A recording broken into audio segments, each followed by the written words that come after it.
There was a problem with my walking animation. Somewhere around the 15th frame, I switched the movement of the legs and it went from a walk to a skip. I had an idle and run animation that both did just fine in their first iterations, but that walk, my brain just couldn't piece it back together. Part of this is because of when and how long I have to work on this project. I have to do these in bursts of maybe an hour or two, and each session is spaced apart usually by a couple of days, so each little thing is 10 times more problematic. Not only did I have to contend with the finicky walk cycle, I had to contend with the anxiety I feel for just not having enough time to do this in one sitting. Every time I tweaked the animation, a different keyframe became out of place. It was like coding, or whack-a-mole. One positive, though, is that I never stopped thinking in between, and so when I came back a couple of days later, I had a solution ready to go. When I sat back down, I was confident enough to just delete it and start fresh. And I was able to hammer out a walk cycle in short order, because my brain used that downtime to untie the knot. When you're using Blender for a Godot project, you want your animation to include the _loop suffix to each name. That way, when you import it, it will automatically cycle in Godot. No fuss, no muss. And how did all this turn out? Pretty dang well. Considering how much time I have to work on this, I'm damn proud. The animation flows pretty smoothly, and I can take this to the next step. To export, you want to select everything,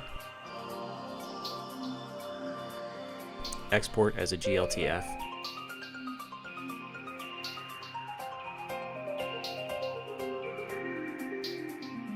apply your modifiers, and save it where you'll remember.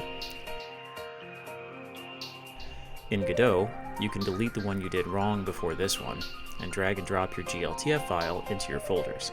Select New Inherited Scene, and it should be there. Add your collision shape, open the animation player, and test out your animations. I'm thrilled to see this in Godot, running and walking and idling with ease. Yes, I know the idling is exaggerated and goofy. There are things I know I'm going to work on in the coming week. Notably, now that this model is in Godot, I can really see how it looks like she's wearing a diaper. Every little step forward feels like a victory. My kids love seeing this come together. It makes me smile every time I create something that isn't garbage, and I work a horrible part-time job, and each bit of progress is a middle finger to them. Thanks for watching. As this develops, I'll continue to post here. In addition to the actual game, I'm also learning how to edit all this video and audio. I was going to start an Instagram account, but I guess that's not going to happen.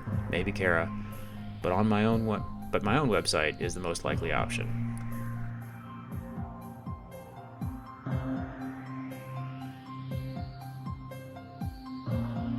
Also, I did want to make a jump animation, but I rushed it, so that's also on my list. Thanks again.